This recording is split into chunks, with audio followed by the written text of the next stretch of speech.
Hello, welcome everybody for the next episode on lipedema.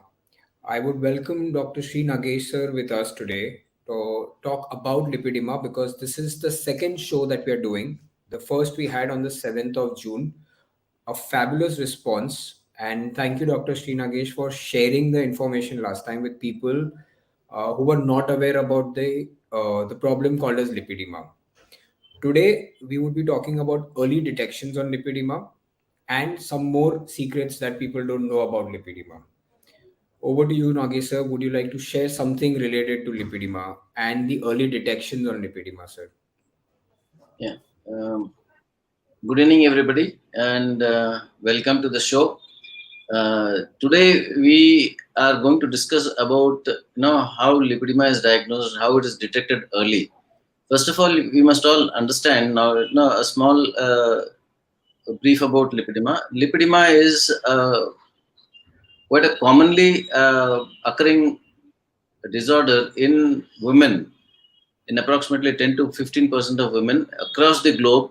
So also in India, but it has not been diagnosed correctly and has been labeled into the category of obesity or lymphedema or cellulite, unfortunately. So we are trying to bring about an awareness about this, because some of the treatments which are given for these conditions like obesity or other weight loss measures or lymphedema don't really work well on lipedema. So now, if we have to discuss about how this particular thing can be diagnosed, the lipedema, it is almost always exclusively seen in women after the puberty. It could start at puberty, it could start at pregnancy, it could start at menopause, or it could start after any gynecological surgeries. And it is a progressive disease. Unfortunately, lipedema is a progressive disease and does not respond well to diet or exercises, the regular diet and regular exercises. Now, you know, even when they and now how is it diagnosed? You will find that this the deposition of fat is abnormally seen in the lower half of the body, that is the buttocks, thighs and legs, while the feet are spared. And 30% of the women, they have the arms are involved. Sometimes it's only the arms that are seen, sometimes it's seen only in the lower limbs, or sometimes it's seen both upper and lower limbs. Now it is bilaterally symmetrical, and there's a symmetrical disproportionate deposition of fat in the limbs. If the deposition is seen around the buttocks area, it is seen bilaterally. It is seen on both the sides. Similarly, if it is in the thigh area, it is seen bilaterally symmetrical on both the thighs. Legs, same way, and in the arms. And sometimes the forearms also are involved, but the hands are spared. Then there is something called a stemmer sign, which is negative. Stemmer sign is when you pinch the skin over this between the second and third toe, or over the second or over the third toe, you will be able to pinch the skin and have a small grip. Whereas in a classic case of lymphedema, where the feet is also swelling up, and there is fluid accumulation in the feet, you will not be able to pinch the skin as in otherwise normal individuals. In normal individuals and as well as in lipedema, you'll be able to pinch the skin. Like if this is a second toe, let us say you pinch the skin up, you'll be able to pinch the skin. In the hand, you'll be able to pinch it more, but not so much in the feet. But you'll still be able to have a grip on the skin when you are having lipedema or when you're normal. But in case you're having lymphedema, you will not be able to pinch the skin. The skin becomes tight, and you will not be able to pinch it. Okay. Next is you have a feeling of heaviness and tension on the affected limbs. Sometimes in the early stages it will not be there, but as the disease keeps progressing, as the fat keeps depositing under the skin, and the fat accumulates, this particular feature of heaviness and tension increases. What happens here is, as the fat keeps on depositing, the capillaries start to stretch. And when the capillaries start to stretch, then the nerves also, which are accompanying the blood vessels and also have stretch. And when they stretch, there's a lot of tension. Second is the blood circulation to that area and the nutrition carrying capacity of the blood decreases. And when adequate amount of nutrition and adequate amount of oxygen does not reach the tissues and the nerves, there is what is called ischemia, and they are they get starved. And when they starve, that reflects as pain, and that's why you have this unexplained kind of pain. Most of these people, what happens is, when they start having this kind of pains, they end up with physicians or they go to neurologists, and they get a battery of tests done, which come negative. And the, this is because the fat is swollen and is enlarging in size. Next is, you have pain on pressure or on touch. And because these capillaries, they stretch out, and they become quite weak, and any small injury, a small trauma, gives rise to bruising. I'll show you some of the pictures just now in a little while. So there will be a lot of bruising. It forms a big blood clot under the skin, which over a period, initially it will be reddish, then it turns bluish, then it turns brownish, and then this is how the fat keeps depositing under the skin and forms nodular swellings. If it is in the early stages, when the fat is a little less, it will be like a granules, like rice grains or something like that. But as it starts increasing in size, it becomes like peas, or it could reach the size of a walnut, or sometimes it can even reach the size of an apple. Next, can you show the next slide, please? Yeah, this particular thing is what is a typical bruise. People don't even realize that they have got injured, and a small little hit, and you can see the other lady, multiple bruises on both the lower limbs. And here in the first picture, it looks reddish. In the second picture, you can see it's become bluish, and then becomes brownish. As it starts to heal, it becomes brownish. That the hemoglobin gets reabsorbed, and then again the skin becomes normal in color. Right. The So, sir, next one. yeah, the the kind of things that you're talking and you're sharing with us, it's very important that people also understand that are there different types of lipedema? Is it just one type? Are there multiple types of lipedema? Is that something that people should be educated about? You see, if you look at obesity is overall deposition of fat almost all over the body. Okay, more so in the trunk as well as the limbs. But in lipedema, a typical case of lipedema, the waist is narrow. Uh, can you please put up the slide on types of lipedema?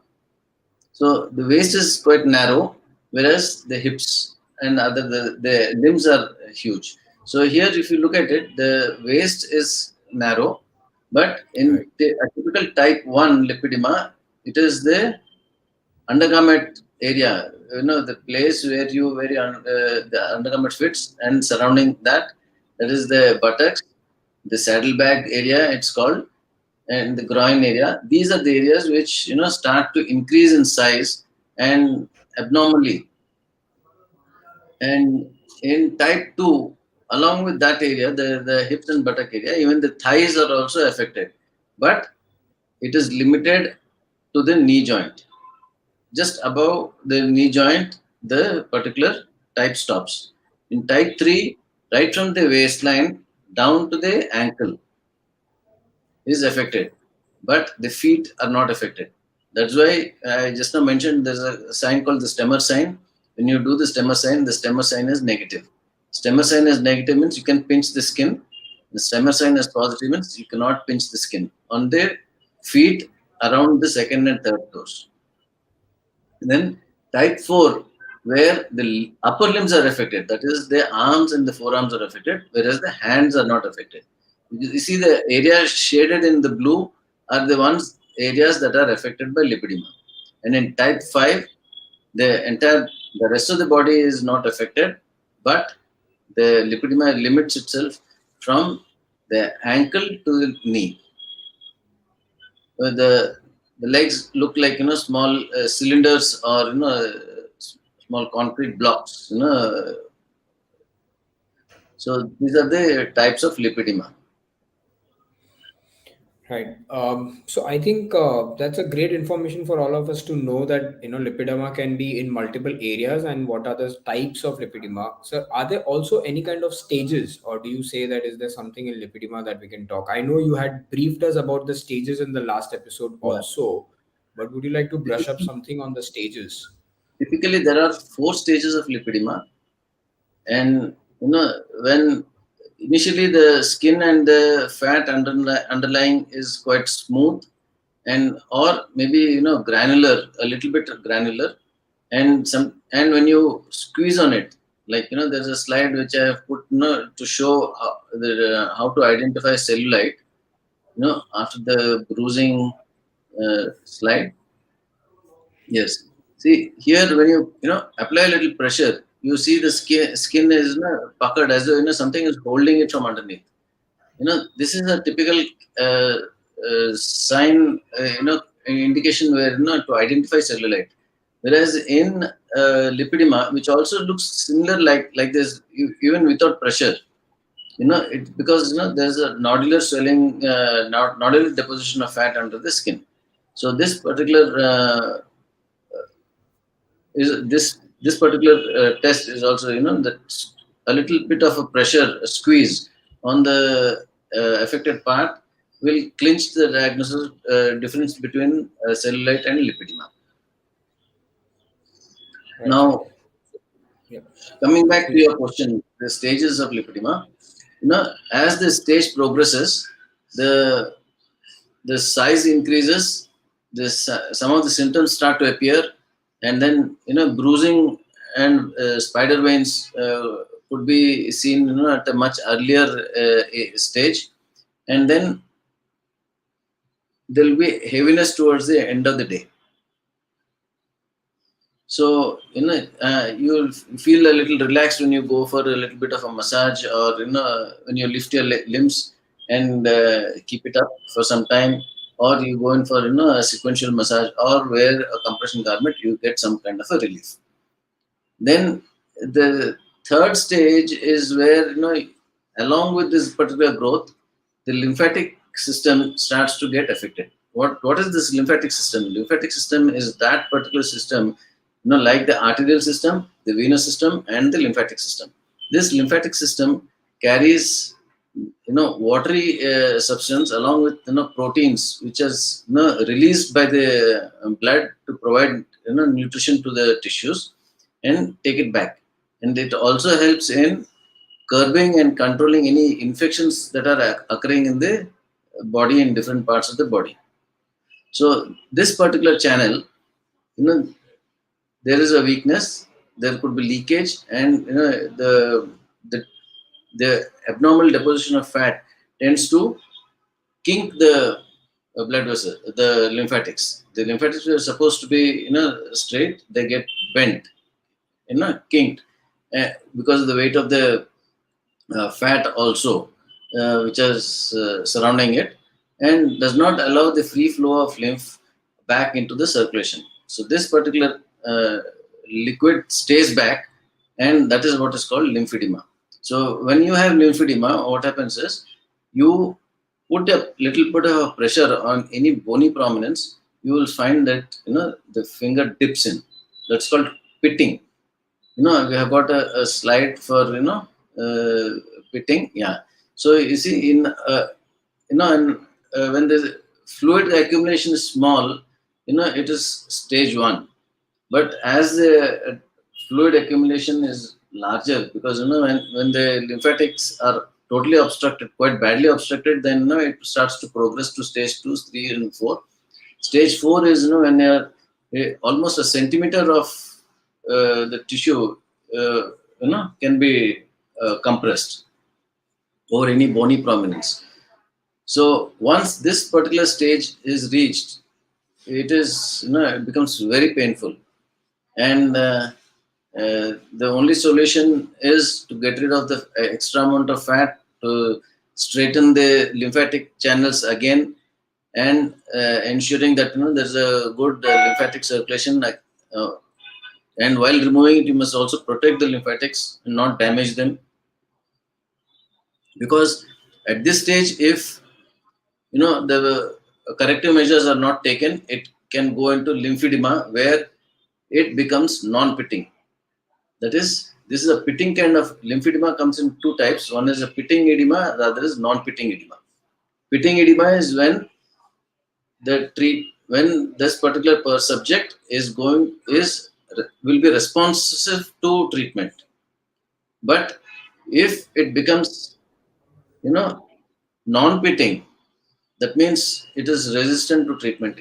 Whatever we do, uh, maybe just supportive, but it's not going to help much, because the proteins which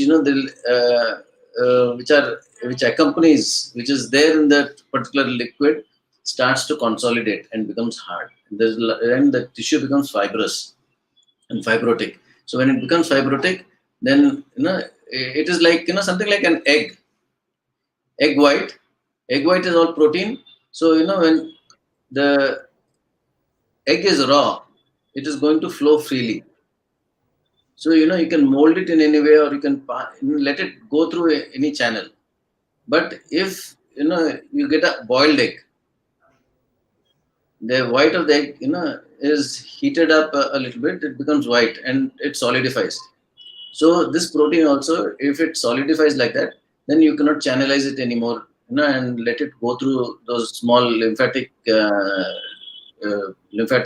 which are nothing but small tubes, channels, through which the lymph returns back into the circulation. So the message that you're trying to share and that you're trying to educate is that when it's in early stages, if it has been well diagnosed or if it has been identified, the chances of getting it treated would always be higher. If it's a One delay is, process, yes, you need it to would. go early to the doctor and get diagnosed, and also take the necessary advice for the corrective measures. Okay. So since we're saying that these are early detections, and when you're talking about early detection, sir, would there be some quick points that you want to tell our audiences? Like, is hereditary something that I should be worried if there's somebody in the family who has a similar case, treated, untreated, but if that's the case, would that be very prominent for being passing ahead? Should they take Yeah, more care? Should it be- like last time itself, I had mentioned that this occurs basically in women. It runs in families, so which means the grandmother, the mother, the daughter, the granddaughter, all of them might be having similar kind of features. So which means there is a high probability that it runs in the families, and so which means it is could be hereditary and could be genetically affected. So research is going on about that, to confirm it and to pinpoint which gene or which chromosome is responsible for this particular thing. So we can have gene therapy in the near future, but until then, you know it is necessary that if one person in the family is having it, it's better to uh, assess the other members of the family also, and take the necessary precautions. Super, sir. Is there anything that somebody can diagnose it at the home? It's only about the tiredness, like you mentioned, or is there anything else that somebody can understand that this is not obesity, but this is lipedema? Is there a way that somebody can detect it themselves and then reach a doctor, or there are no ways that somebody can find this themselves? No, no, it is possible to sort of do a kind of a self-diagnosis. There are no actually, we don't have any diagnostic tools. Even the clinic, even the doctor also has to examine the patient and come to a diagnosis of lipedema. Sometimes some tests like ultrasound or a Doppler or an MRI could help in the confirmation of the diagnosis, but it's not 100% foolproof. The typical features of lipedema is, you know, at the age of onset and time of onset, that is puberty, pregnancy, menopause. These are the things. If the thing has started, abnormal deposition of fat has started around that area, you should suspect lipedema. If it runs in the families, if the grandmother is having it, the daughter or the granddaughter is beginning to start increasing weight in the hip area, thigh area, leg area, or the arm area, you should suspect lipedema.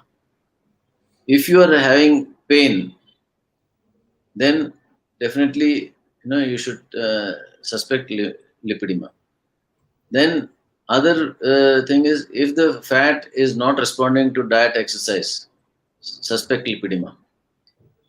If the fat is getting nodular as time goes by, suspect lipedema. If your knee joint is lost its shape, this is because of excessive deposition of fat around the knee, that is in the lower thigh or over the shin, suspect lipedema. If the swelling is equal on both sides, suspect lipedema. If your feet are not swollen but above your ankle, you start noticing the swelling, suspect lipedema. Right. And then if So you're I think I bruising like. easily, Yeah. Okay. if you're bruising easily, suspect lipedema. If you notice abnormal, tortuous blue lines over those fatty swellings, suspect lipedema. If you find that, along with the deposition of fat, if you're finding some kind of a varicosities, I'll just show you a slide on this spider veins and lipedema, uh, spider veins and varicose veins. So, for you to understand it better, yeah, see this. If you find, this kind of, you know, uh, appearance, that means you're prone to easy bruising, and and this veins are getting stretched out, and it's quite irregular blue lines, irregular lines. Those are spider veins. And if you find those things, that more bigger and bulgy and and tortuous, that is their varicose veins. And sometimes varicose veins also can give rise to pain, but we'll have to look at the size of the vessels and the size of the limb before we decide whether they need to get surgery done or not. Usually, what happens is varicose veins, if is quite severe, and if the diameter of the vessels are beyond a particular dimension, then they would require a surgical correction. If it is less than that, then we'll have to think about conservative methods, and we have to see whether the abnormal deposition of fat is causing this particular kinking and weakness of the valves, causing varicose veins. Right. So this is fabulous that you've been spreading awareness, and you've been trying to do this in the Lipedema month. This is the second episode, and we are looking for next two more episodes coming this month from your end. Is there any other activity at the level of OGIS that you have been conducting? Because I think since the time I've known you, I understand lipedema is something that there's lots to know about, and it's worth awareness. It's worth spreading the word, because many people are not even aware what does it exist on. So is there something else that you're doing at your end to spread awareness about lipedema, sir? Yeah, we are trying to conduct camps, and we are also having a free consultation every Wednesday, uh, for so that patients can come, whether they have lipedema or they don't have lipedema, they can just come and walk in, ask questions, confirm whether they have lipedema or any of the family or friends have it. They can come and discuss with us freely, understand about it, and then they can also participate in spreading the word around. And we also have pamphlets printed, so a few brochures and other things, which they're free to take and go through it, and also pass it on to their family of friends. I'm also a part of your Lipedema group because I think that's also a fabulous move that you're doing in India on a Facebook group where I think you're sharing a lot of information every day. And I think this is very important that somebody has to take the initiative to share awareness. Yeah, The early this detection. good that you reminded me. We have a Facebook group also called Lipedema/Lipedema India, where we encourage women, whether they have lipedema or not, to join the group, share the, go through it, learn about it, and also spread it amongst their family and friends, and you know, so that and to their groups, so that this particular condition can be understood, and they can avail of timely management of this condition, so they can be lead a happy life. I think it's a fabulous move, and I think we should all try to do our initiative of sharing this video as much as we can, because that is the second initiative that we can do as non-medicos, is to share an awareness, is to spread awareness about lipedema. And I Right. think the more it shares, we will be able to help someone getting it diagnosed at the right time and getting it treated at the right time. So We also have a wonderful presence. hearing from you. Yes, sir. We also have a presence in Instagram, and we have a website called www.lipedema.in. So Okay. people could get into those things, open those links, learn about it. And we also have our presence in LinkedIn and Twitter also as well, Right. in a small way. So we're trying what best we can to spread the awareness. I've also written a couple of articles which have come up in a few publications, papers, and other things. So I think it's also the Hollywood who was doing a lot of awareness about lipedema, and I think now India will also have a lot of communication happening around it. You've taken the initiative and you've taken the first round of communicating over it, so I think it's the rest of the people who will slowly join the work and add a lot of efforts to it. It is important that people diagnose at the right time. That's the message of the day, and I think that's is very important. That if early detected, it can have a better way to be treated for sure, and that's very important. So this is all, and if you want to give a message to the audience before you end the day. we would like you to,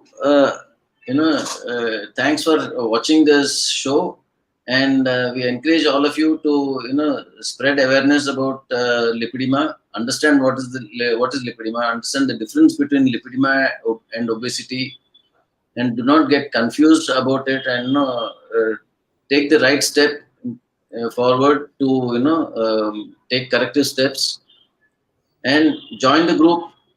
No, subscribe to our YouTube channel, and to this Facebook group. So uh, people will learn about it, in a much better manner, and faster. There'll be a bigger outreach. Right. So So I think Ojas Aesthetics and Dr. Srinagesh has done the initiative of sharing up the information with all of us on the social media channels in multiple ways and means. It's our initiative as individuals to share this more ahead and make it as popular as it can. It's important that people know what kind of problem are they going through, and you never know, a video that you share today may reach somebody who may bless you tomorrow. So I think I'm going to do my part of sharing this ahead, and I think everybody watching this video would do the same to put it up. Thank you, sir, and we would love to see you on the next session coming up soon. We will wait in for the topic that you announce, and we will be happy to hear more about you, sir. thank you so much. Good day. Thank you, sir. Thank you, and have a great day, sir.